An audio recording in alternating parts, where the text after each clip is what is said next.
जाति में 5, शरीर में 5, अंगोपांग 3, है ना। तो इस तरह से अब हम करेंगे तो अपन को वो 93 आ जाएंगे। ऐसे गिनती में देखेंगे तो ये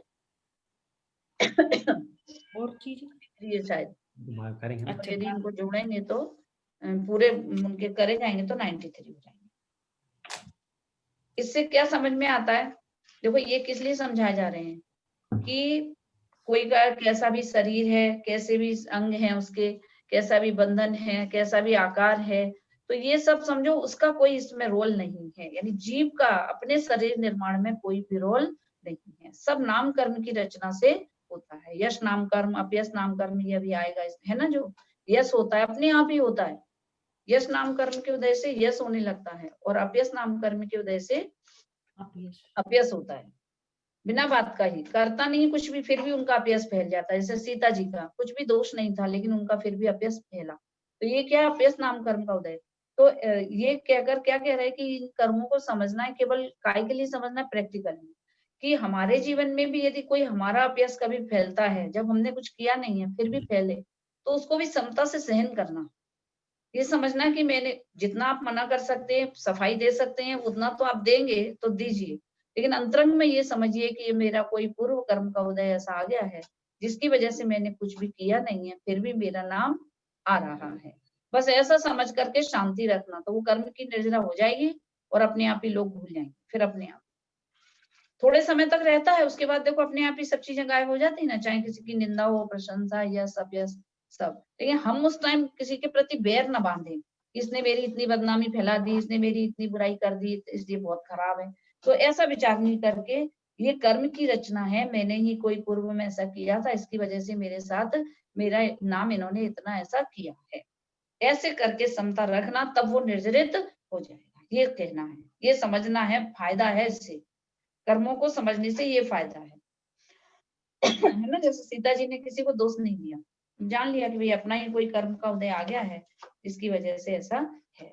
तो ये जो अपन जितनी भी चीजें पढ़ रहे हैं, जो कर्म के उदय अभी पढ़ रहे हैं जितने भी, तो किस लिए पढ़ रहे हैं, यही जानने के लिए कि वास्तव में ये सब कर्मों का काम है, मेरा काम नहीं है। सुंदर आवाज है, अब इसमें जीव का क्या रोल है, कौन अपनी आवाज को अच्छा या बुरा कर सकता है, जिसको जो मिली है मिली है ना। तो ऐसा समझ करके क्या कि यदि अपने पास अच्छी आवाज है तो घमंड नहीं करना, और आवाज अच्छी नहीं है तो दुखी नहीं होना, किसी को भी किसी चीज के लिए दोषी नहीं ठहराना, और आवाज से भी मैं तो भिन्न हूँ, ये भेद ज्ञान करना। चाहे जैसा अच्छा हो तो अच्छे से, है ना, और बुरा हो तो बुरे से। ये दोनों ही अपने कर्म के उदय जनित अवस्थाएं हैं। कर्म का कार्य है, ये मेरा कार्य नहीं है, मेरा काम तो केवल मात्र जानना है।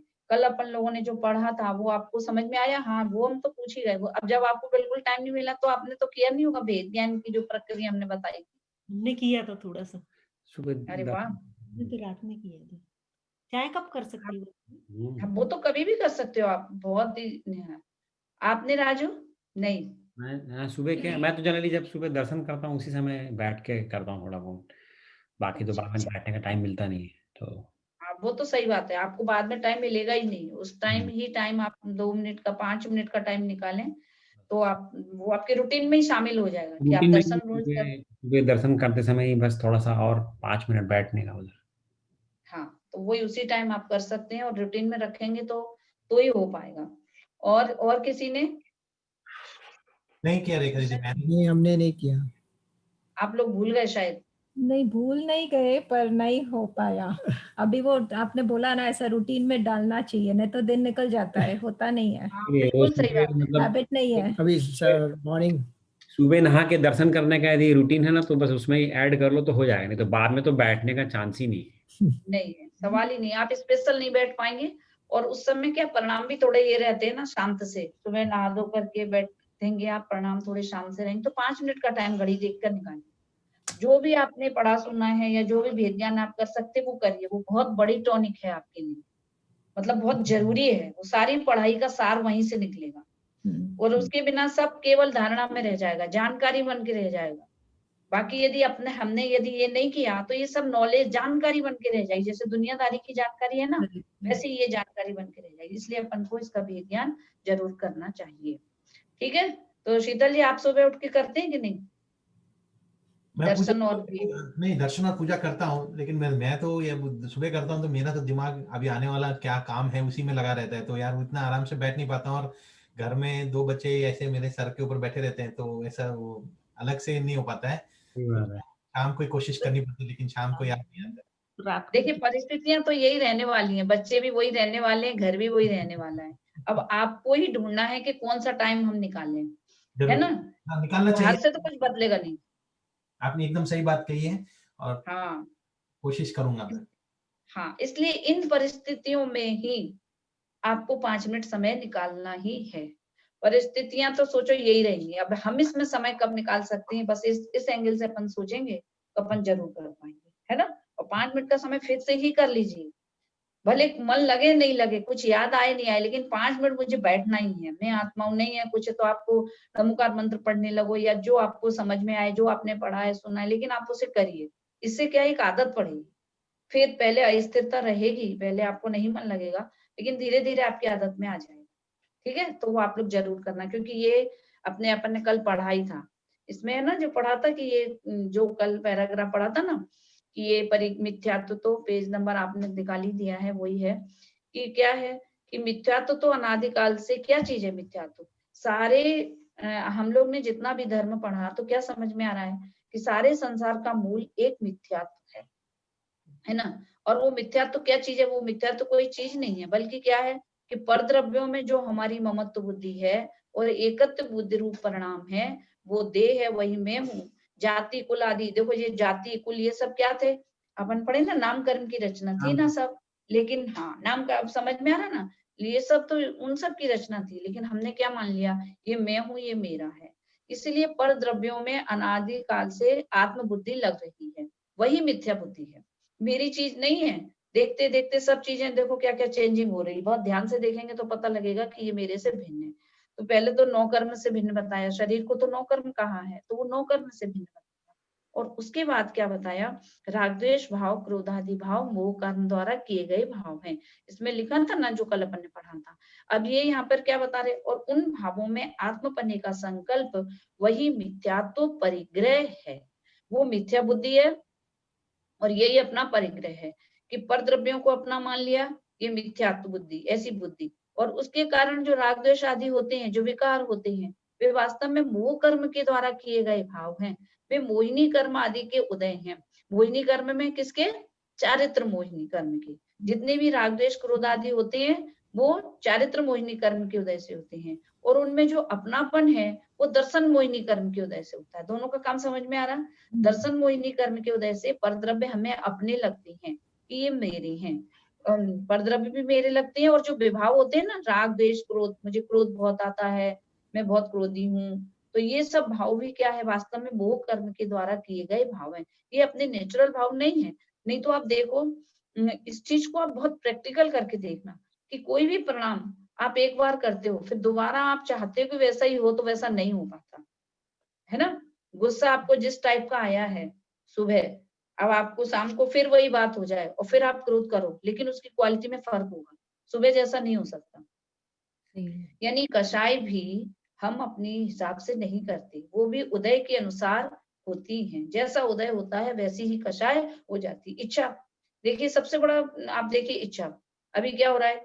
मंदिर जाने की इच्छा हो रही है, चलो मंदिर चलेंगे, ठीक है। फिर 1-1.5 घंटे बाद बोले ठीक है चलेंगे, अपन शाम को मंदिर चलेंगे।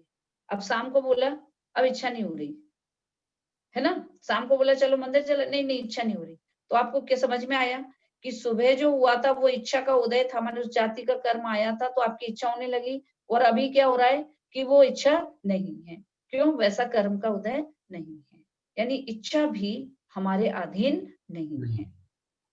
कर्मोदय जनित अवस्थाएं हैं ये। अब इच्छा क्यों नहीं हो रही भाई? और उस टाइम इच्छा क्यों हुई थी? क्या जवाब है इसका? है ना? कि आप देखोगे ना अपने जीवन में, इसको बहुत प्रैक्टिकल करके देखोगे तो आपको हर बात पता लगेगी। आज ये मन हो रहा है ऐसा करना चाहिए, अब शाम को नहीं नहीं रहने दो, नहीं कर रहे। हम ही हाँ करते हैं, हम ही ना करते हैं कितनी चीजों के लिए। तो कैसे करते हैं? ये है उदय। आप इसको बिल्कुल प्रैक्टिकल करके पहचानो तो आपको ये जिनवाणी एकदम साक्षात समझ में आने। वास्तव में इन परिणामों के कर्ता हम नहीं है, है ना?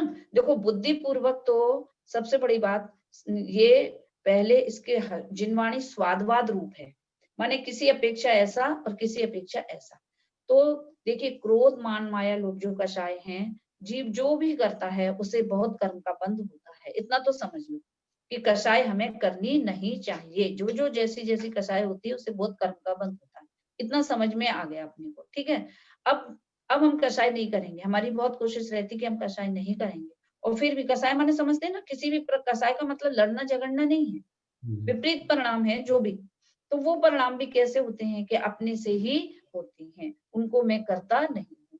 फिर भी यदि हूं तो क्या समाधान है कि इनको मैं करता नहीं हूँ, ये मेरे से भिन्न है, ये कर्म के उदय जनित कार्य हैं। तो फिर हम जब कर्म के कार्य हैं तो हमें बंध क्यों हो रहा है भाई? कर्म ने किया तो हम क्यों बंध रहे हैं? तो जिनवाणी कहती है इसलिए बनते क्योंकि हम ऐसा मानते हैं कि ये मैंने किए हैं, हमने अपने को भिन्न नहीं देखा, ये हमारा अपराध है ना। हमने अपने को ज्ञाता स्वीकार नहीं किया है, और हमारे ज्ञान दर्पण में भी कर्म के उदय जब झलकते हैं तो वैसे ही परिणाम हमें होने लगते हैं, तो हमें ऐसा लगता है कि उन परिणामों को हम कर रहे हैं। मिथ्या दृष्टि सम्यक दृष्टि दोनों को ऐसे परिणाम होते हैं, लेकिन सम्यक दृष्टि को स्पष्ट ज्ञान होता है कि ये परिणाम का कर्ता मैं नहीं हूँ। नहीं तो प्रैक्टिकल करना, आप तो कोई भी परिणाम को दोबारा करके दिखाओ, नहीं हो सकते वैसे परिणाम। उस टाइम जो भाव आता है, पूजा करते हुए देखो, भगवान के दर्शन करने आप रोज जाते हो, आप देखना रोज अलग अलग तरह के परिणाम होंगे। जैसे कोई मंदिर में गए, कोई पूजा पढ़ रहे हैं, बहुत अच्छा लगा, ये पूजा बहुत अच्छी है, चलो कल पढ़ेंगे, और दूसरे दिन आप पढ़ रहे हो, आपको मन ही नहीं लग रहा, अब वो भाव नहीं लग रहे हैं, है ना। तो क्यों नहीं लग रहे हैं? कि ये सब कर्म के उदय जनित अवस्थाएं हैं, इतना समझना है। इस पे हमारा कोई जोर चल सकता नहीं है। हम किससे राग करें किससे नहीं करें, है ना, क्यों राग हो रहा है, क्यों क्रोध हो रहा है, ये राग वगैरह भी देखिए ना, हो जाते हैं ना, किससे हो जा रहा है राग? अब कोई लॉजिक नहीं भाई, क्यों आपको अच्छा लग रहा था, अब अच्छा लग रहा था। राग का उदय होता है तो चीजें अच्छी लगती हैं, और वही चीज बाद में बुरी लगती है ना। तो ये क्या है कि ये क्या बता रहे हैं कि जीव तो इन सब क्रियाओं का मात्र ज्ञाता है। ये जो चल रहे हैं ये सब कषायों का चक्र है, और जीव ने कषाय से अपने को भिन्न नहीं मान पाया है, बस इसीलिए वो फंस रहा है। यही मिथ्यात्व है। ये राग द्वेषवादी भाव मेरे नहीं है, बुद्धि पूर्वक आप हटाते चले जाओ, ये परिणाम जो भी आ रहे हैं ये मेरे नहीं है, मैं इनसे भिन्न हूँ। बस ऐसा यदि हम पुरुषार्थ करना चालू कर दिया, शुरुआत में तो कठिन लगेगा बहुत, शुरुआत में नहीं हो पाएगा, शुरुआत में अपने को अनादिकाल का संस्कार पड़ा है कि सारे परिणाम हम ही करते हैं, तो बार बार यही ख्याल आएगा ये परिणाम हम ही कर रहे हैं, हम ही कर रहे हैं, हम ही कर रहे हैं। लेकिन इसी को ही तोड़ना है, क्योंकि मिथ्यात्व परिग्रह तोड़ना है ना। तो देखो इन्होंने स्पष्ट दे दिया ना कि उन भावों में आत्मपने का संकल्प वही मिथ्यात्व परिग्रह है, इसी का नाम मिथ्यात्व परिग्रह। काम से उत्पन्न विकार में लीन हो जाना, राग द्वेष क्रोध मान माया लोभ हास्य आदि 6-9 कषायों में आत्मपने का भाव रखना वह अंतरंग परिग्रह है। बता दिया ये मिथ्यात्व परिग्रह है।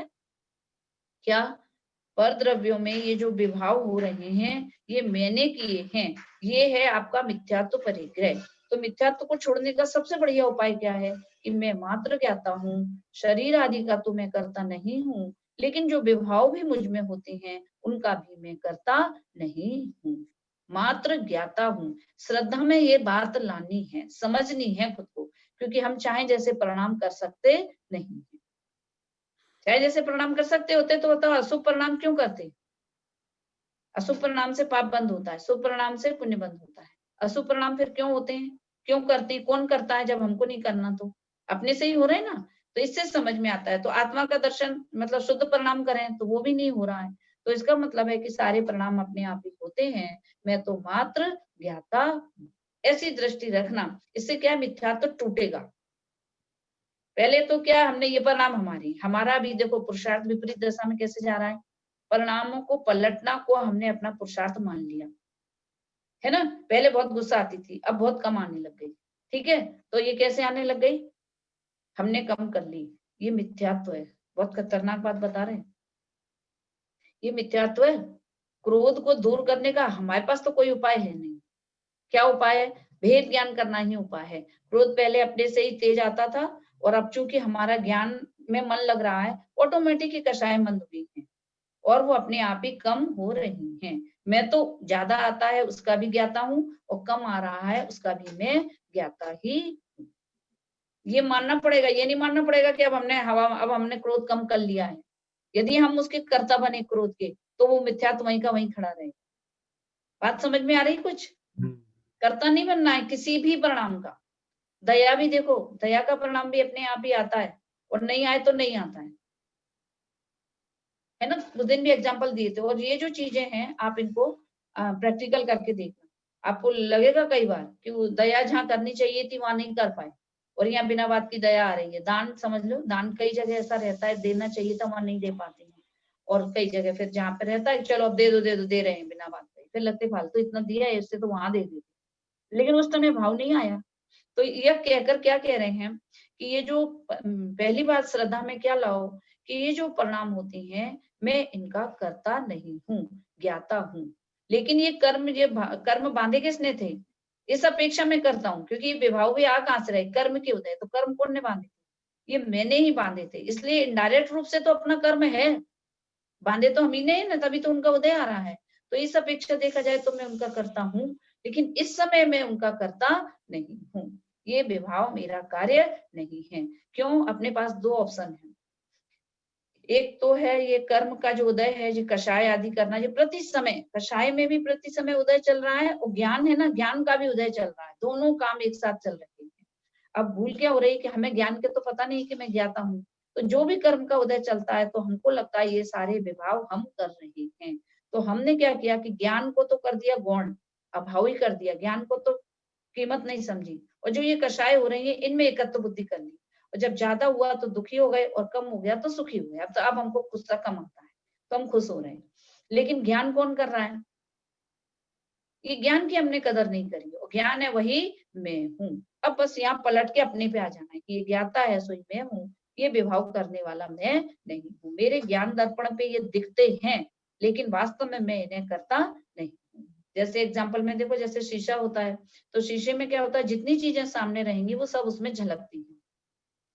जितनी चीजें शीशे के सामने आती है वो सब झलकती हैं। अब अच्छी हो या बुरी हो, शीशे का उस पर कोई जोर नहीं है। झलकती है लेकिन उसमें घुसती नहीं है। अब शीशा ये मान ले कि ये गंदगी मुझ में घुस गई है, ये गंदगी कैसे निकलेगी? तो कैसे निकलेगी गंदगी? शीशे में गंदगी दिखे, शीशे में गंदगी दिख रही है, किसी नाली के पास में या किसी गंदी जगह के सामने वो रखा है, कचड़े के ढेर के सामने, और शीशे में पूरा का पूरा कचरा दिखता है। तो शीशे को लगता है कि ये इस कचड़े को मैं हटाऊं, तो वो कैसे हटा सकता है? हटा सकता है? नहीं। नहीं हटा सकता ना। क्यों? जब गंदगी वहां है ही नहीं तो हटेगी कैसे? समझ में आई? अब हम भी कसाय हटाना चाहते हैं, कह रहे कि तेरे में कसाय है ही नहीं तो हटेगी कैसे? कितने आश्चर्य की बात है।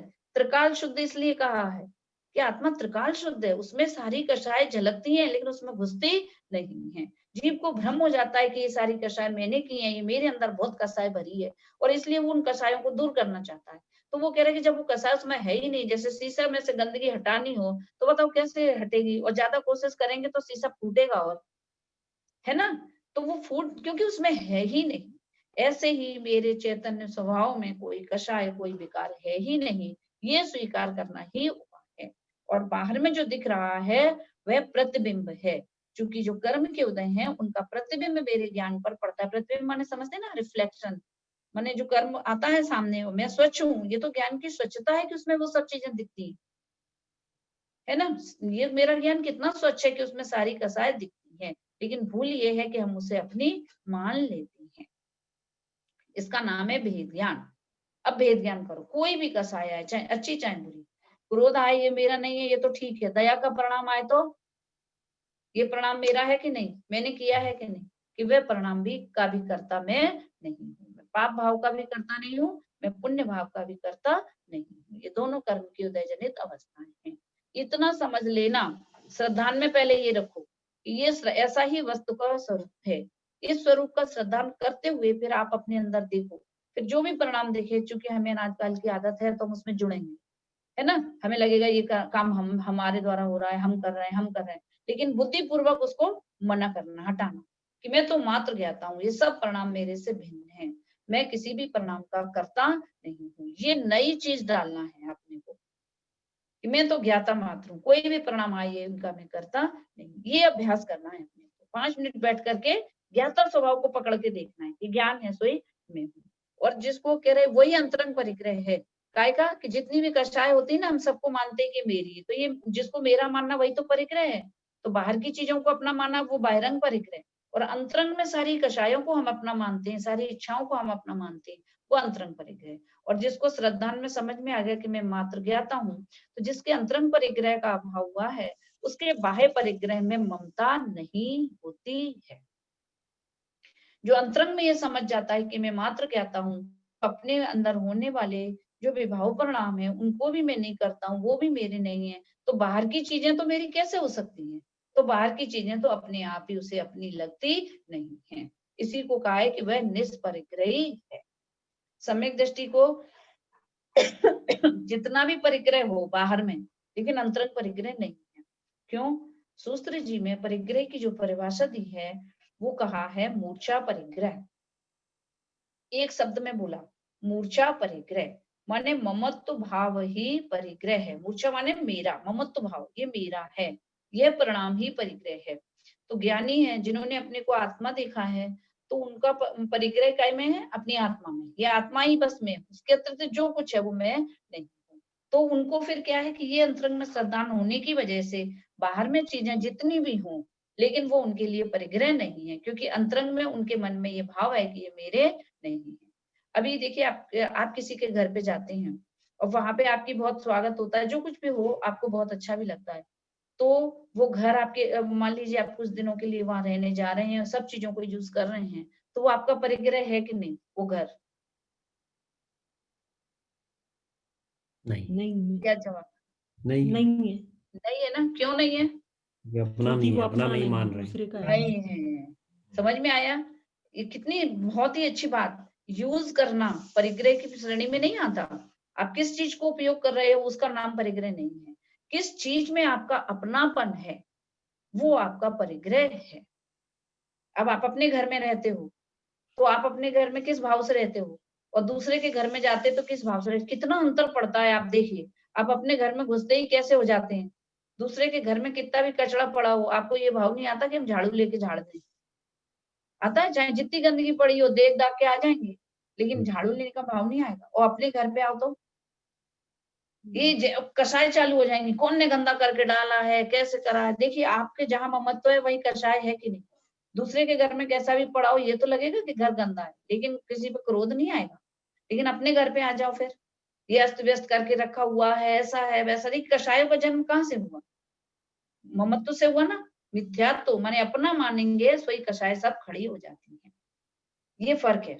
और यहाँ की रहने की स्टाइल और वहां की रहने की स्टाइल में आप देखिए कितना फर्क हो जाता है। आप अपने अपने घर में कैसे रहते हैं, चाहे जैसे जहां मन हुआ जैसे घूम रहे हैं, बैठे हैं, पड़े, कुछ भी कर सकते हैं। लेकिन दूसरे घर में आप देखिए कितना अंतरंग में ये भाव बना ही रहता है, ये घर मेरा नहीं है। तो वहां की हर चीज बड़े सोच समझ के यूज करी जाती है। तो ये फर्क पड़ता है काय का? श्रद्धा, है ना। तो मेन श्रद्धा को पलटने का नाम ही वास्तव में सम्यक दर्शन है। तो ये कह रहे हैं कि आप पहले समझ लो अपने स्वरूप को, श्रद्धा में समझ में आ जाए जो ज्ञान है सोई में है। ज्ञान मात्र निज ज्ञायक, उसमें है गे झलकती। मैं ज्ञान मात्र ही हूँ और मेरे ज्ञान में ही समस्त विश्व झलकता है। जब मेरे प्रणाम भी मेरे ज्ञान में मात्र झलकते हैं, मैं उनको करता नहीं हूँ, कर सकता नहीं हूँ, तो विश्व में बताओ और कौन कौन से काम हम कर सकते हैं? समझ में आया? जड़ से ही समझ लो तो सब बातें समझ में आ जाएंगी। मेरी आत्मा में जो होने वाले कर्म के उदय से जो कार्य हो रहे हैं उनको भी मैं नहीं करता हूँ, मैं नहीं कर सकता हूँ, मैं नहीं पलट सकता हूँ। तो दुनिया में बताओ हम और कौन कौन से काम कर सकते हैं, है ना? तो हम कुछ कर ही नहीं सकते। तो मजे मजे करो, मैं तो मात्र ज्ञाता। बस इस बात पर वजन देना, यहीं से शुरू करके अब आगे आप सारी पढ़ाई करो कि मैं ज्ञाता हूँ, अब जो कुछ हो रहा है वो सब मेरे से भिन्न है, और वो उस वस्तु का परिणमन है। उसमें किसी का भी कोई, मैं नहीं कर सकता तो दूसरा कर सकता है कि नहीं? हस्बैंड कर सकते हैं कि नहीं? है, मैं तो नहीं कर सकता, दूसरा कर सकता है, वाइफ कर सकती है कि नहीं? तो जब वो भी नहीं कर सकती तो वो भी करता, तो अब क्रोध किस बात का? वस्तु व्यवस्था ही ऐसी है, होता स्वयं जगत परिणाम, मैं जग का करता कहता। इस बात को जब तक हमारे जीवन में अंतरंग में नहीं समाएंगे, धीरे धीरे आपको ये बात समझ में आने लगेगी, तो हर चीज सहज लगेगी, किसी का कोई दोष ही नहीं। सारी वस्तु व्यवस्था फिक्स है, अपने अपने हिसाब से वस्तुओं का क्रमबद्ध परिणमन है। पैसा कितना आएगा, डॉलर कितने आएंगे, कब तक आपके घर में रहेंगे, लॉकर में रहेंगे और कब निकल जाएंगे, ये आपके हाथ की बात नहीं है। इसलिए आप प्लान जितने भी बना लो, वो कहते थे ना वो शेख चिल्ली के हसीन सपने, वो क्या आता था एक कुछ और था, वो ये है हसीन सपने जितने भी देख लो मुंगेरी लाल के हसीन बस। सपने किसके?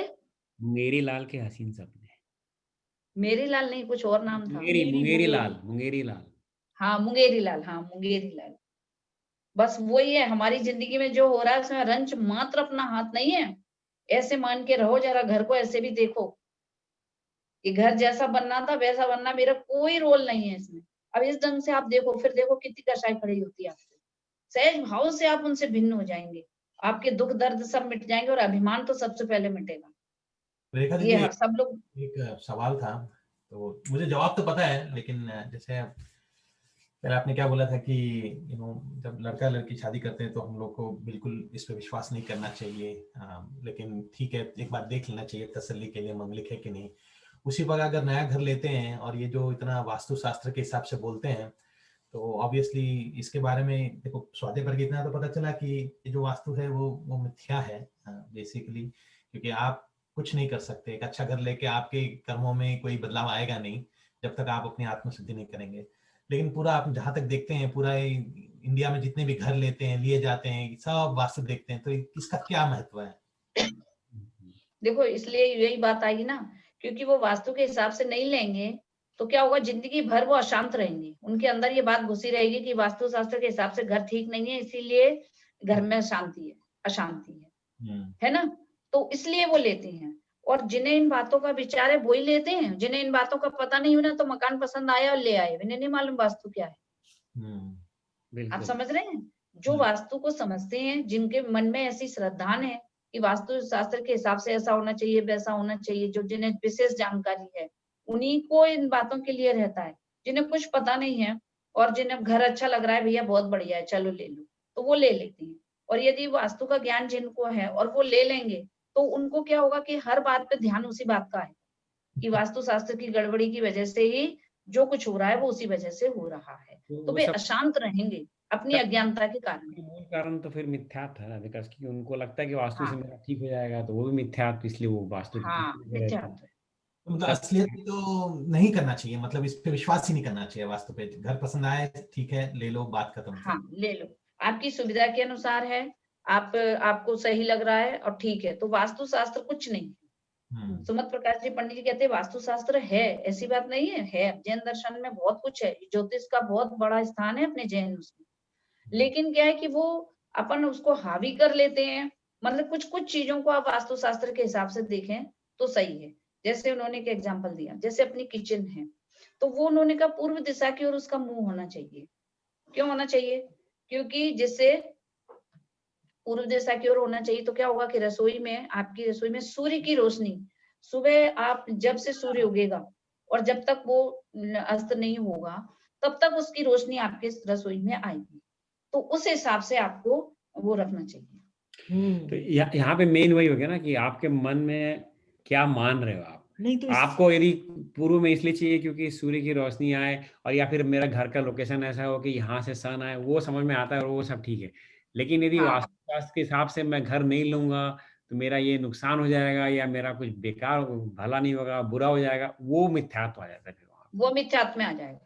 अपनी करनी आप भरे सरोवरन की धरता, मतलब हमें तो अपनी कोई पसंद चाहिए के हिसाब बहाने से के घर ले लिए। रहे हो कि भाई मेरे को दरवाजा यहाँ चाहिए या मेरे को खिड़की यहाँ चाहिए, वो समझ में आता है।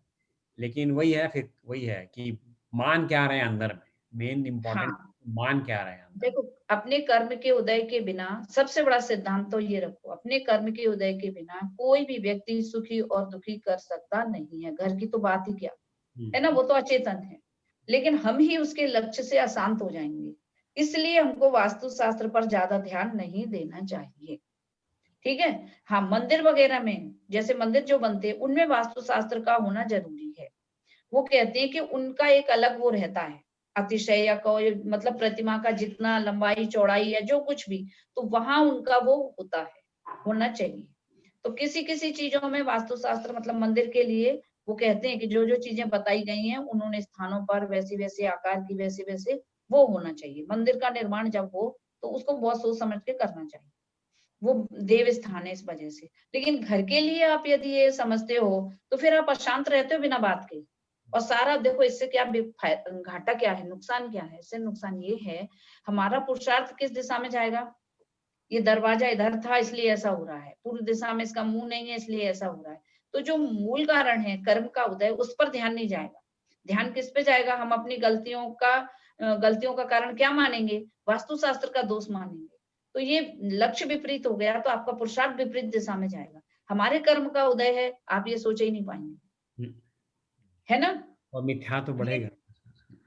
मिथ्या तो बढ़ेगा। इसलिए वास्तव में ये विपरीतता ही है। इतने स्ट्रांग बनो आप, ये स्वाध्याय करके बिल्कुल आप अंदर से स्ट्रांग बन जाओ। जो होता है वो होने दो, होने को स्वीकार करो। किसी दूसरे को कोई कारण के लिए आप बिल्कुल मत ठहराओ। आपको मिलता है घर जैसा, उसमें आप कुछ अपने हिसाब से करवा सकते हो तो करवाओ, लेकिन मान्यता बिल्कुल सुधारो कि इसकी वजह से मेरा कोई सुख दुख नहीं। मूल अपनी मान्यता सुधारना। क्यों ठीक दीदी, है? जैसे किचन में रोशनी आना तो ये तो जैन दर्शन के हिसाब से हो गया, क्योंकि जैसे अगर रोशनी आएगी तो दिखाई देगा ना, कोई चीज में अगर जीप पड़ जाएंगे तो रोशनी में सब अपन देख सकते, कोई चीज खराब हो रही तो दिख जाएगी, अपन वो नहीं खाएंगे, है नहीं? हाँ तो वो इस हाँ, हिसाब तो यही से। तो कह रहे अहिंसा के हिसाब से। वास्तुशास्त्र में भी हमने किसको लिया? अहिंसा के हिसाब से। एक उन्होंने बोला कि किचन में जो हम लोग जो गैस रखते हैं उसका जो पत्थर होता है, नीचे का जो स्लैब है, वो व्हाइट रखना चाहिए। अच्छा, ताकि दिख व्हाइट जाए। रखना चाहिए नीचे का जो जो रहता है ना स्लैब। क्यों? क्योंकि उसमें कोई भी जीप चलेगा या होगा, चींटी कोई भी आएगी तो आपको दिखेगी। मुझे पता नहीं था, हमारे यहाँ खड़गपुर में हमने थोड़ा ब्लैक से कलर का है मेरा, हमने ये बात बाद में सुनी और हाँ, वास्तव में ये बात हमको रियलाइज हुई। क्योंकि वो काला जब ऐसे उस टाइप का पत्थर रहता है ना, तो उसमें छोटे जीप कोई चलते हैं तो दिखते ही नहीं। दिखते ही तो नहीं। ये दोष है ना?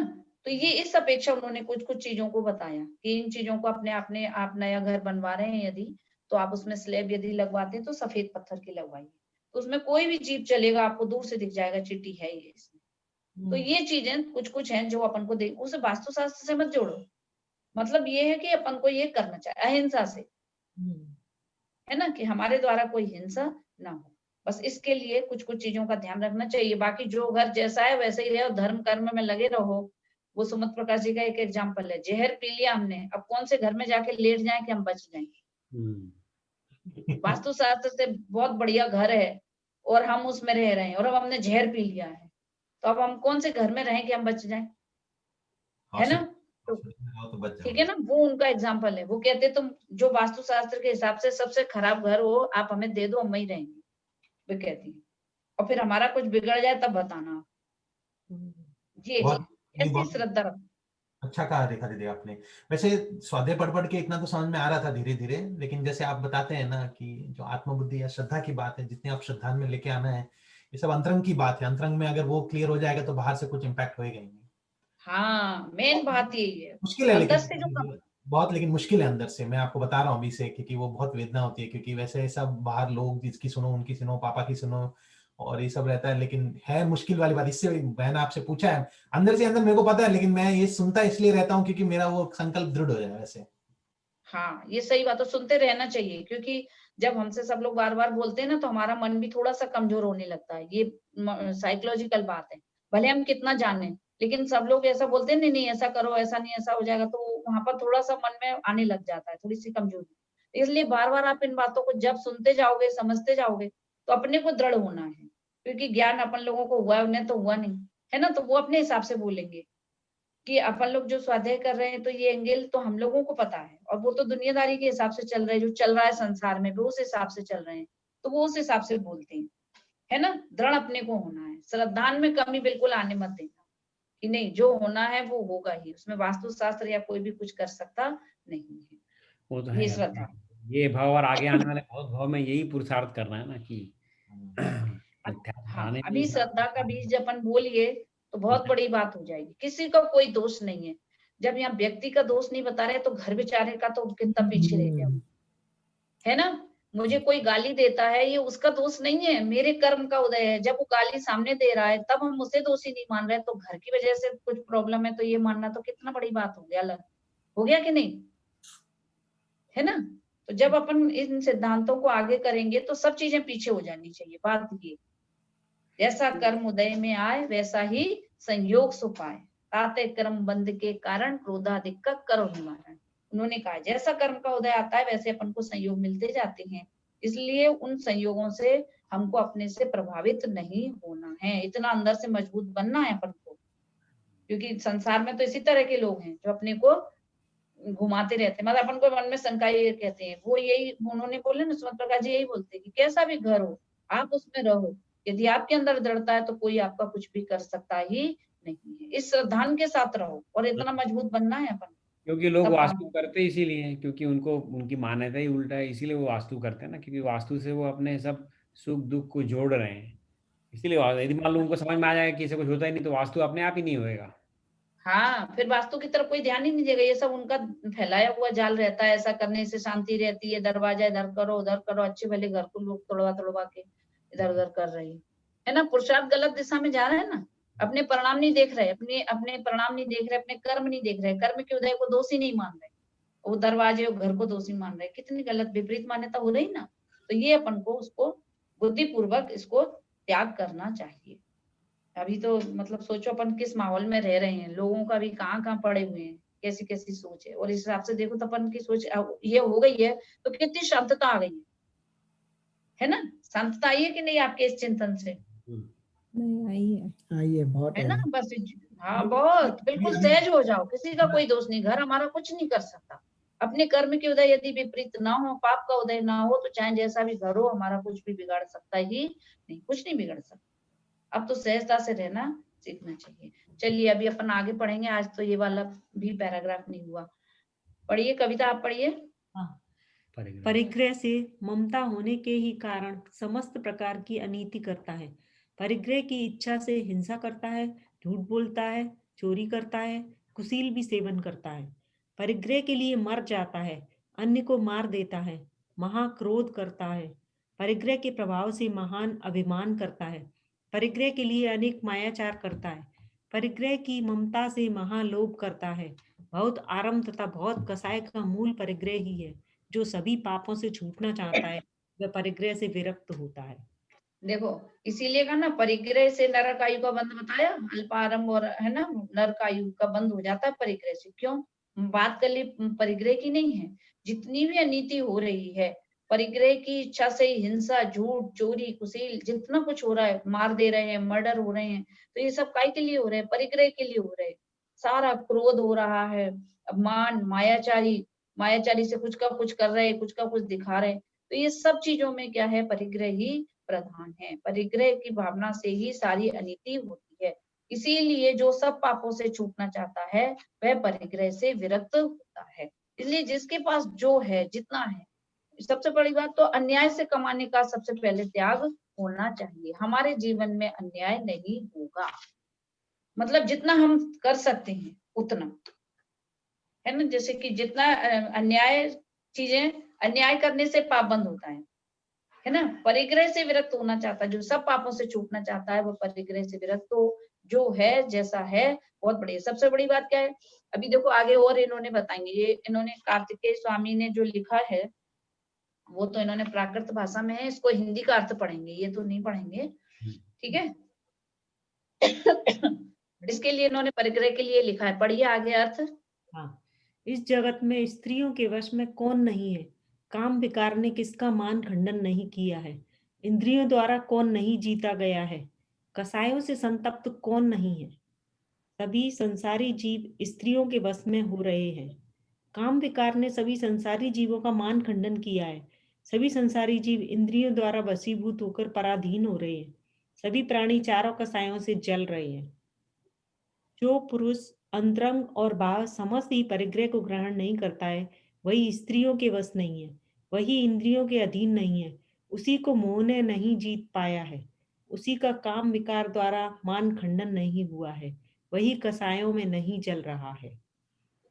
जो पुरुष लोभ को नष्ट करके संतोष रूप रसायन के द्वारा आनंदित होकर समस्त धन संपत्ति को विनाशिक मानकर दुष्टा तृष्णा को आगामी वांछा को जोड़कर धन धान्य स्वर्ण क्षेत्र स्थान आदि को अपनी सामर्थ्य जानकर परिणाम करता है कि इतने परिग्रह से मुझे निर्वाह करना है, अधिक परिग्रह में प्रवृत्ति करने का मेरा त्याग है। इस प्रकार परिग्रह को पाप रूप जानकर उसकी वांछा छोड़ता है, उसके परिग्रह प्रमाण नाम का 5वां अणुव्रत होता है। देखो ये इन्होंने बताया कि काम विकार जो है उसकी वजह से, देखिए कषाय भी सबसे ज्यादा इन्होंने लिया काम विकार को लिया है। जैसे कुशील की बात आ रही ना, तो कुशील में लिया इन्होंने। काम विकार से क्या होता है कि मान का भी खंडन हो जाता है। जैसे कि रावण, उसका कितना नाम था, लेकिन वो इस एक स्त्री के चक्कर में आया तो उसका सारा मान का खंडन हुआ। नहीं तो वो तो 3 लोग का वो था ना, उसको 3 खंड का राजा था वो, लेकिन उसका भी मान खंडन काय किस वजह से हो गया? एक कषाय की वजह से, उस वासना के परिणाम से। तो सभी संसारी जीवों के साथ में ये हो रहा है और इंद्रियों के द्वारा वशीभूत होकर पराधीन हो रहे हैं और सभी को चारों कषायों से जल रहे हैं। और जो पुरुष अंतरंग और बाह्य समस्ती परिग्रह को ग्रहण नहीं करता है, वही स्त्रियों के वश नहीं है, वही इंद्रियों के अधीन नहीं है। यानी परिग्रह में इन्होंने क्या लिया? परिग्रह में अंतरंग परिग्रह की बात है ये। बहिरंग परिग्रह तो जो है तो वो है ही, उसके लिए तो सब होता है, लेकिन वास्तव में अंतरंग में जब ये सब इच्छाएं जागृत होती हैं तब ये सब काम होता है। अंतरंग परिग्रह में लिए ना जो 14 परिग्रह, तो वो जो चलते हैं वेद हैं उसमें, तो वेद के उदय जो चलते हैं वो सभी परिग्रह में आते हैं। तो उनकी वजह से ही सारे कषाय होती रहती है। वेद से और 4 कषायों को लिया है। और जो वस्तु का स्वरूप समझ लेता है, अपने आत्म स्वरूप को जो समझ लेता है, तो वो समझ लेता है क्या? उसका लोभ नष्ट हो जाता है। उसे समझ में आ जाता है कि मेरा सुख तो मेरे ही अंदर है। तो ऐसा समस्त धन को कमाता तो है, लेकिन उसमें उसकी तृष्णा नहीं होती। अभी जब तक क्या है, सभी को वास्तव में मूल में क्या लगता है कि सुख काय में है? भोगों में। और भोग काय से आएंगे? पैसे से, परिग्रह से।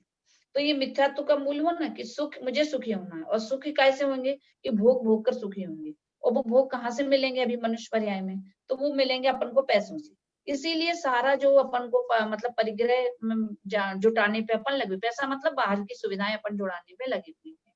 और जिसको ये समझ में आ गया कि मेरा सुख मेरे अंदर है, तो वो अंदर से आनंदित हो जाता है और बाहर में जितना पुण्य प्रमाण जितना कमाता है और संतुष्ट रहता है कि मुझे जितना मिला है पुण्य के प्रमाण, और आगामी कोई वांछा छोड़ देता है और अपनी इस सब को परिमाण कर लेता है। क्यों कर लेता है? कि आज तो अपने परिणाम शांत हैं, कल और परिणाम खराब हुए तो, इसलिए नियम का होना बहुत जरूरी है ना। आज हमारी इच्छा नहीं है, जब आपकी आज इच्छा नहीं है तो आप उसको परमाण में कर लो, क्योंकि कल आपको यदि परमाण नहीं रहा तो यदि वो त्याग नहीं रहेगा तो फिर अपन उसमें बह सकते हैं, लेकिन नियम होता है तो उस नियम के कारण व्यक्ति उससे बाहर जा नहीं सकता है। इसीलिए सबको ये करना चाहिए। इन्होंने कहा ना, परिग्रह से मुझे निर्वाह करना है, अधिक परिग्रह में प्रवृत्ति करने का मेरा त्याग, क्योंकि परिग्रह सबसे बड़ा पाप है। और जब ऐसा अपन कर लेते हैं तब परिग्रह परमाण नाम का 5वां अणुव्रत होता है। क्योंकि जहाँ परिग्रह में प्रमाण हो गया तो सारी कसाई अपने आप उस पे आ जाती हैं लेवल में।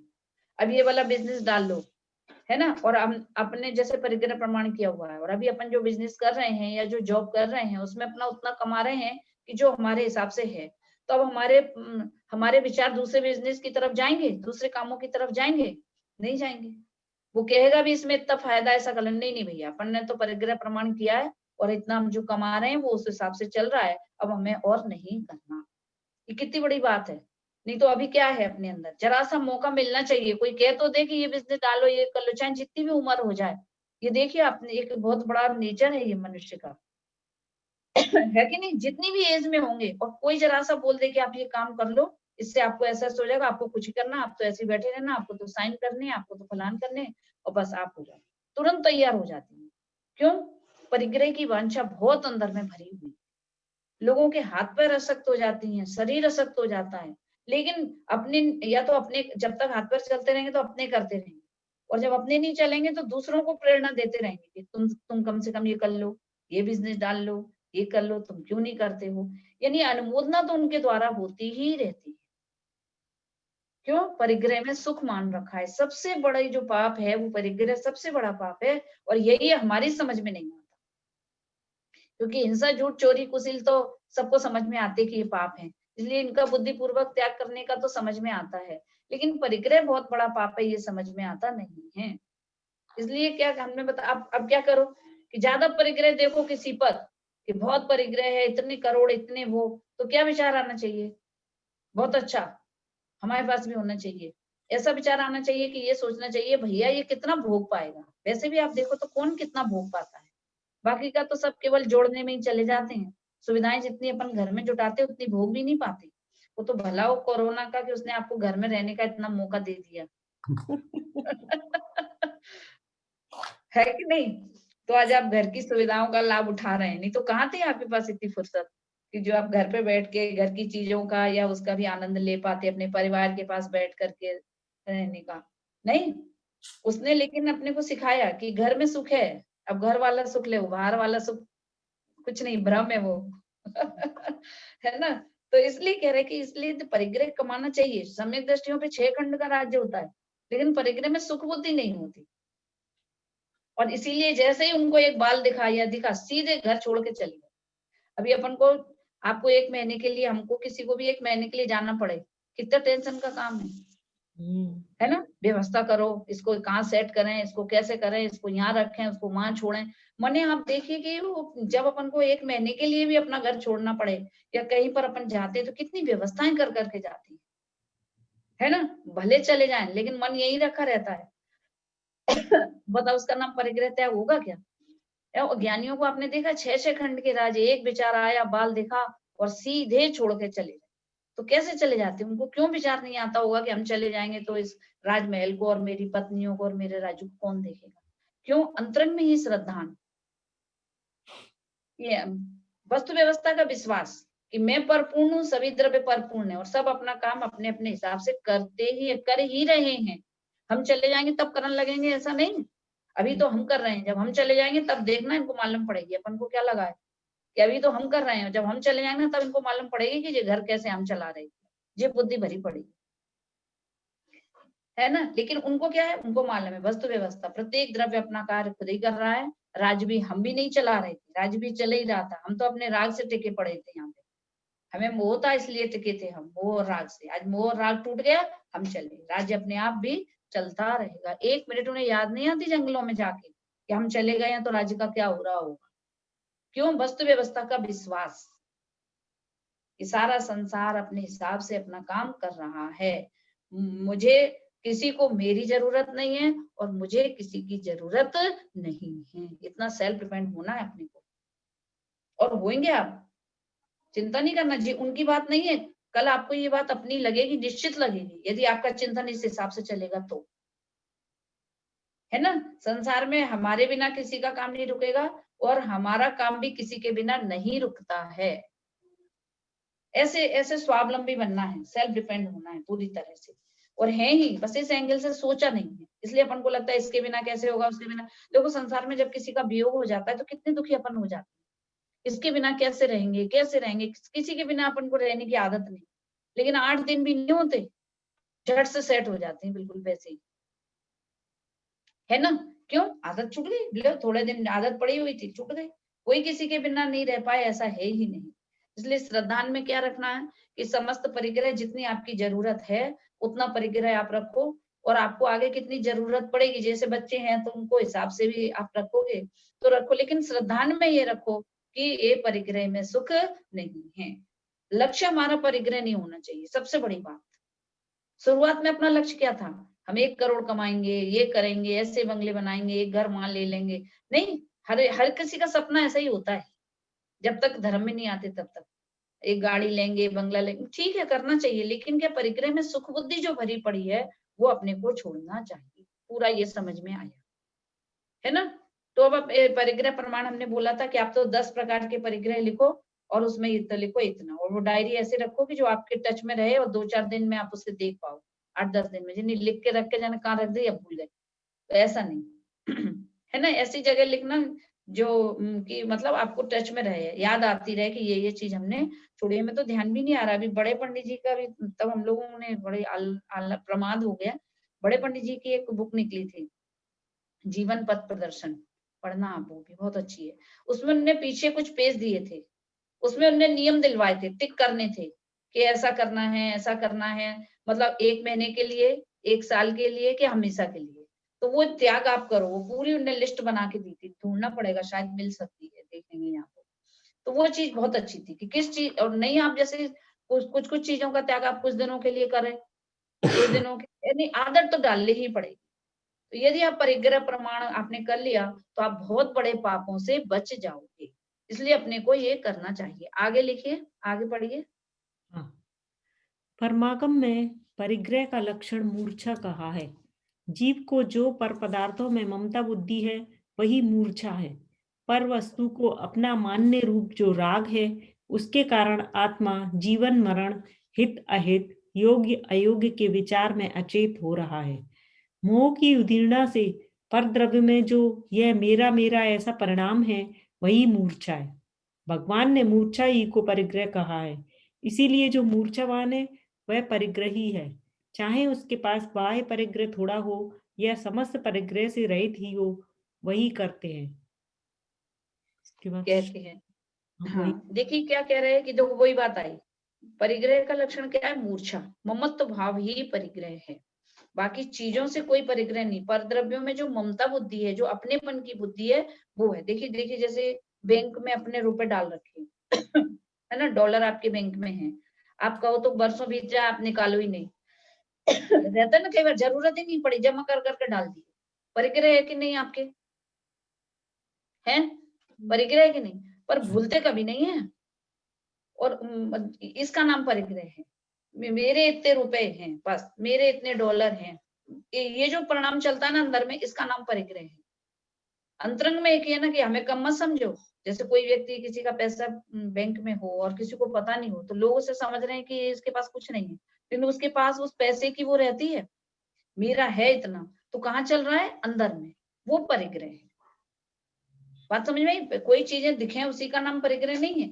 उन द्रव्यों के प्रति अंतरंग में जो मूर्छा भाव है, ममत्वपना है, वह परिग्रह है। इसीलिए दूसरे के घर में कोई रहता रहे कितना भी, तो वो उसका परिग्रह नहीं होता, क्योंकि वो उसमें उसका अपनापन नहीं होता।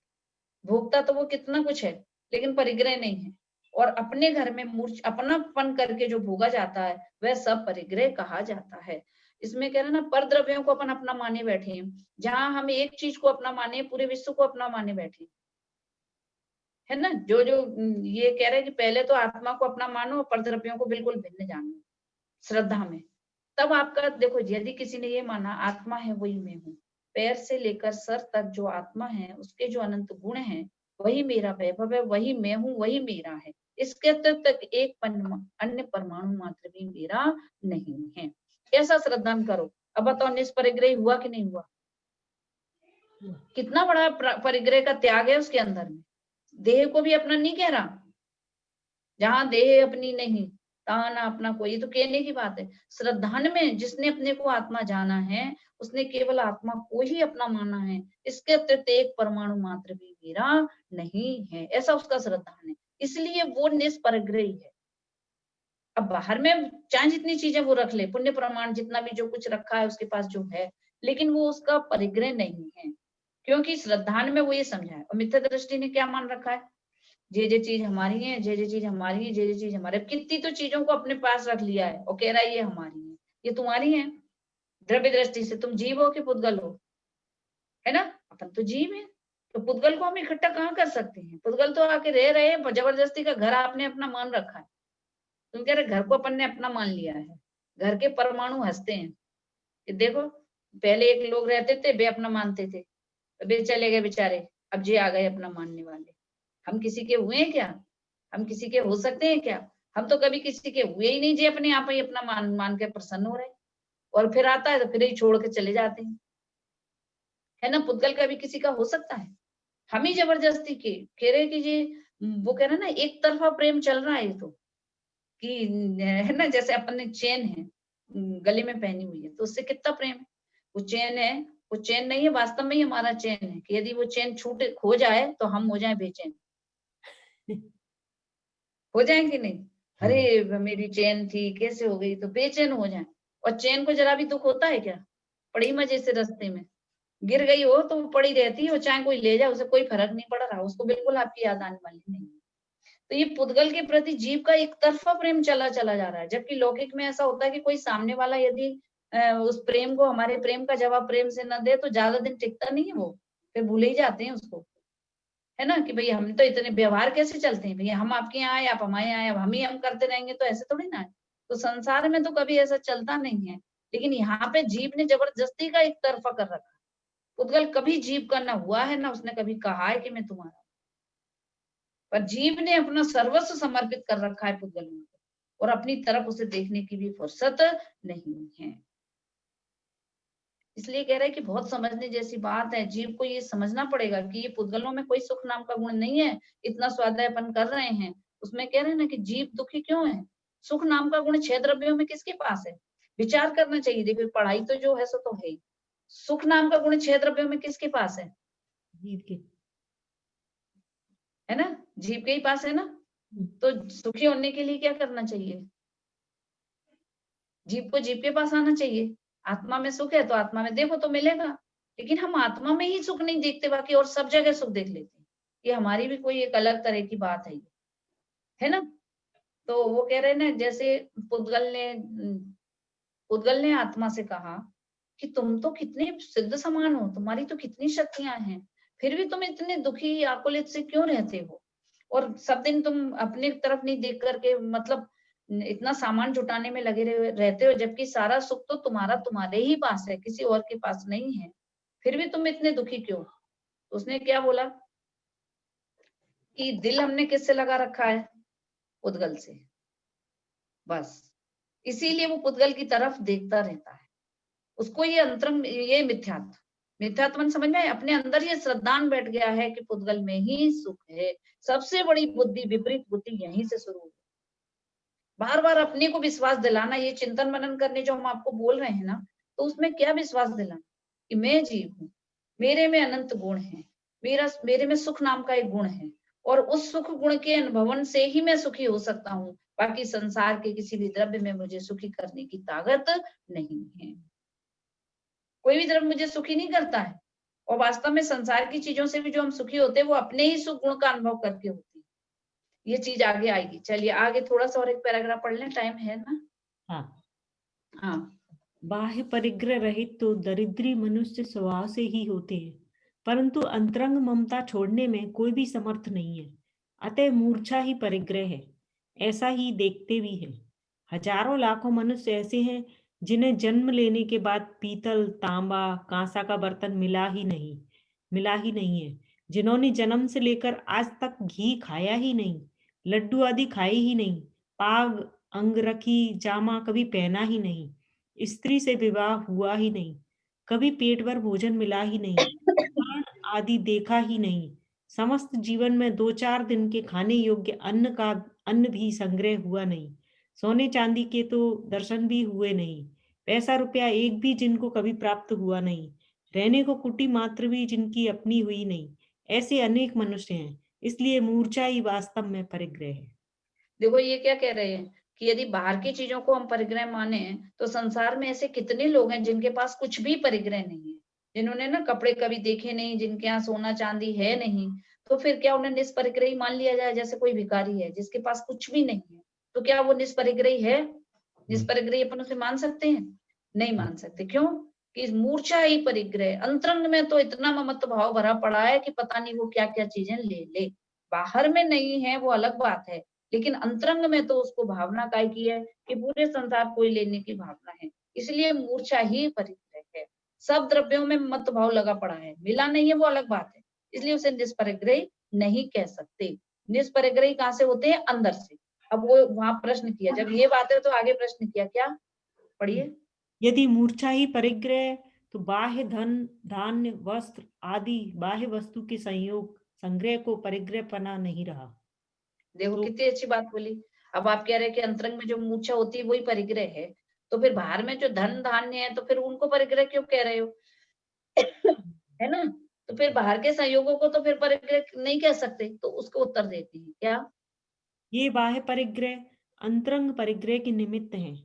इन बाह्य परिग्रहों का देखना, सुनना, विचार करना शीघ्र ही परिग्रह में लालसा उत्पन्न करा देता है, ममता उत्पन्न करा देता है, अचेत कर देता है। इसलिए बहिरंग परिग्रह भी मूर्छा का कारण होने से त्यागने योग्य है। हाँ, ये कह रहा है कि जब ये कुछ नहीं है तो अंतरंग परिग्रह जो सब कुछ है, तो बाहर के परिग्रह को परिग्रह क्यों कहते हो? तो इन्होंने क्या उत्तर दिया कि ये बाहर का जो परिग्रह है वो अंतरंग परिग्रह का निमित्त है। क्योंकि जब बाहर की चीजों को देखते हैं तब ही परिणाम हमारे परिग्रह ग्रहण करने के होते हैं। परिग्रह में लालसा हो जाती है कि नहीं, ये चीज अरे बहुत अच्छी है, हम भी लेंगे। तो बाहर की चीजें जब अपन देखते हैं तो अंतरंग में उनको लेने की भावना खड़ी हो जाती है। इसीलिए इन परिग्रहों को बाहर मतलब बाहिरंग परिग्रह को अंतरंग परिग्रह का निमित्त कहा है। ममता उत्पन्न हो जाती है, हमें भी लेना चाहिए। नहीं होता है कि नहीं, कभी किसी के यहाँ कोई चीज देख के आए बहुत अच्छी है, हमको भी ले लेना चाहिए, बहुत अच्छी लग रही थी, ऐसी घड़ी हम भी ले लेंगे, ऐसी साड़ी हम भी ले लेंगे, ऐसा सेट ले लेंगे। तो ये क्या हुआ कि परिग्रह को देखा तो हमें बिल्कुल मतलब भावना नहीं थी, लेने का कोई मूड नहीं था, लेकिन क्या हुआ जैसे ही देखा तो वो परिग्रह लेने का भाव हो गया। इसीलिए बहिरंग परिग्रह जो है वो अंतरंग परिग्रह का निमित्त बनता है ना। परिणाम वो नहीं देख के तो खराब होते, इसलिए कह रहे हैं ना, बाजार आप जाओ, बाजार जाके देखना अपने परिणाम। हमने उस दिन बोला था आपको, ये तो अच्छा हुआ, वो कह रहे कोरोना के मारे लोग कम जाने लग गए तो खरीदारी भी कम होने लगी, हालांकि ऑनलाइन कर रहे होंगे करने वाले तो, लेकिन जो पहले का बाजार था, आप देखिए बाजार जाके कितने परिणाम खराब होते हैं, पता है आपको? आप बाजार जाइए या आप ऑनलाइन भी देखते हो तो कितने परिणाम खराब होते, खरीदते क्या है आप? कुछ नहीं, लेना ही नहीं, हमको तो लेना ही नहीं, फिर भी देख लें, फिर भी देख लें, अब वो देखे चले जा रहे हैं, लेना लेवाना कुछ नहीं। तो इसमें क्या है, वो दोष कुछ लगता है कि नहीं? क्यों होता है ऐसा? ये लोभ का साय का उदय है। और जब बहुत ज्यादा मतलब देख देख के बहुत ज्यादा हो जाए तो एक आध चीज तो ले ही आती है, और वो भी ऐसी कि जिसकी बिल्कुल जरूरत नहीं। कई बार होता है कि नहीं ऐसा, वो ड्रेस चाहिए नहीं थी, कपड़े तो बहुत सारे रखे, बहुत सारे रखे, लेकिन बहुत अच्छे लग गए, सब लोग ले रहे थे, बहुत बढ़िया थे, तो अपन भी लेके आ गए बिना मतलब। तो ये कह रहे हैं कि इसलिए कि जो बहिरंग परिग्रह, इसीलिए मतलब जब अपन प्रैक्टिकल में देखें तो इन चीजों का त्याग करना चाहिए। काय का? बाजार जाने का। आजकल तो बिना बाजार जाइए, आप कह रहे हैं ऑनलाइन ही देख देख के दिमाग खराब हो सकता है, आजकल तो बहुत ही खतरनाक काम आ गए। बेचारी जिनवाणी ने तो बाहर से ही छुड़वाए थे सब, उस टाइम वो सब थे नहीं, तो ये तो जिक्र यहाँ है ही नहीं। नहीं तो मोबाइल में बैठकर कौन सा पाप नहीं हो सकता, है ना? मोबाइल से, टीवी से कौन सा पाप नहीं हो सकता। सत्य व्यसन का दोष लगता है टीवी देखने में, और ये मोबाइल वगैरह के द्वारा भी।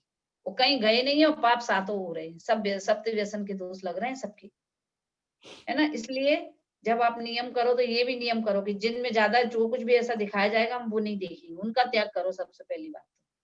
यदि हमें कुछ लेना नहीं है तो हम कोई चीजें देखेंगे ही नहीं, देखने का त्याग करो, क्योंकि सबसे ज्यादा खराब परिणाम देखने से होता है। समझ में आती है बात कि नहीं आती है? लग रही है सही कि नहीं? हाँ है सही ना? है। ये चीज अच्छी लग रही है, ये ले लेंगे, ये कुछ करना नहीं, पैसा एक नहीं खर्चा, एक चीज नहीं खरीदी, लेकिन इतने परिणाम खराब कर लेते अपन बहुत ज्यादा।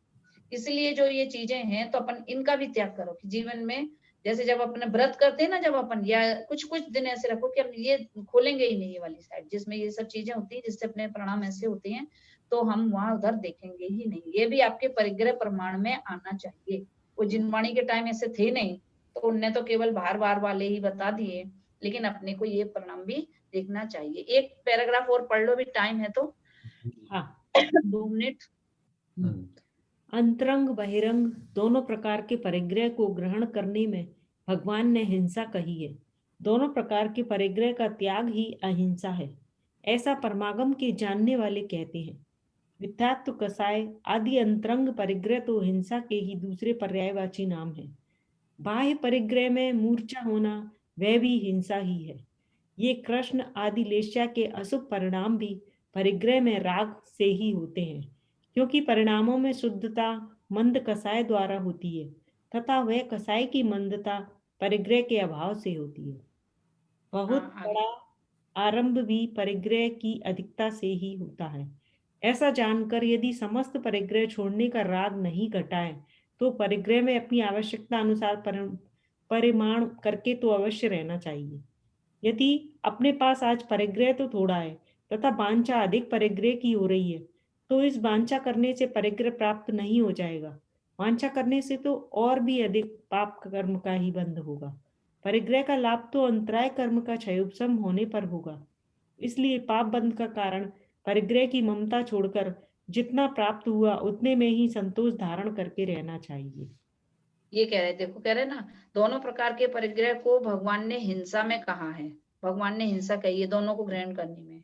तो अंतरंग परिणाम तो हिंसा वाले हैं ही, अपनी आत्मा की हिंसा तो होती ही है, ये हिंसा के ही दूसरे नाम हैं। बाहर के परिग्रह में भी मूर्छा होना वह भी हिंसा ही है। अशुभ लेशाएं, अशुभ परिणाम जितने भी होते हैं वो सब परिग्रह की वांछा से ही होती है। इसीलिए और ये कह रहे हैं ना परिणामों में शुद्धता मंद कषाय द्वारा होती है। त्याग के परिणाम कब होते हैं? परिग्रह छोड़ें, ये परिणाम भी तब होते हैं जब कषाय मंद, जब कषाय तीव्र होती है तो छोड़ने छाड़ने की बातें भी अच्छी नहीं लगती हैं। जोड़ना जोड़ना जोड़ना, है ना। कह रहे हैं कि ज्ञानी और अज्ञानी में क्या अंतर होता है? क्यों कर्म बंध दोनों में फर्क है? कि अज्ञानी को हमेशा जोड़ने का भाव आता है। आज एक घर है, दूसरा एक घर लेने की सोच रहे हैं, हमेशा उसकी प्लानिंग परिग्रह को बढ़ाने में ही होती है कि जैसे भी करके इसमें करेंगे इन्वेस्ट तो इतना कमाएंगे, फिर इतना करेंगे। उसकी प्लानिंग हमेशा जितना है वो है नहीं कुछ भी, लेकिन परिणामों में उसकी प्लानिंग हमेशा जोड़ने की होती है। और ज्ञानी किसका नाम है? उसके पास जो है वो ये सोचता है कि हम इनमें क्यों इतने लगे हुए हैं, हम कैसे इनको छोड़ें। उसके पास ज्यादा हो सकता है, लेकिन उसकी बुद्धि, उसका इंटेंशन क्या होता है कि हम कैसे इसको छोड़ें। तो उसका इंटेंशन होता है छोड़ने का, इसलिए भोगते हुए भी उसे छोड़ने का पुण्य बनता है। और इनके पास कम है, लेकिन जोड़ने के अभिप्राय से इसको हमेशा पापबंद होता है। ठीक है ना। अब अपन को समझ लेना चाहिए हमारी परिणति किधर जा रही है ना। तो इस तरह से ये कह रहे हैं। और ज्यादा वांछा करने से पाप कर्म का बंध होता है। ज्यादा वांछा की भावना मत रखो। ठीक है, जरूरत है तो करेंगे, लेकिन उसमें ज्यादा बहुत ज्यादा वो नहीं होना चाहिए, इन्वॉल्व बहुत ज्यादा नहीं होना चाहिए। और ज्यादा परिग्रह चाहने से नहीं होता, मिलता उतना ही है पुण्य प्रमाण। पुण्य होगा तो उस तरह के अवसर भी मिलेंगे और हो जाएगा। लेकिन अपन को अपना प्रमाण जरूर बांध लेना चाहिए। पाप बंध का कारण परिग्रह की ममता छोड़ो और जितना है उतने में ही संतोष धारण करना चाहिए। देखो परिग्रह के ऊपर इनने कितना लिखा है, आगे लिखा है, बहुत बड़ा बड़ा चैप्टर है ये परिग्रह वाला। कि परिवार वाले कहेंगे कि परिग्रह के लिए तो क्या करें, तो वो सब आगे आपको आएगा। और इन्होंने आगे बताया न्याय नीति पूर्वक ही आजीविका करना। अब ये आगे बताएंगे कि अपन को गृहस्थ धर्म में रहते हुए किस किस प्रकार की कैसे कैसे आजीविका, मैंने समझते ना। रोजी रोटी है ना। हाँ, रोजी रोटी, बिल्कुल शुद्ध भाषा हाँ, तो वही है कि भाई कैसे घर चलेगा। तो वो कह रहे हैं, तो वो कह रहे हैं न्याय पूर्वक करो और पुण्य का भरोसा रख करके अपन करेंगे तो हमारे जीवन में शांति रहेगी और विशेष पापबंध नहीं होगा। टाइम आपका हो गया है, ठीक है। चलिए जिनवाणी स्तुति। सहजानंद आनंदी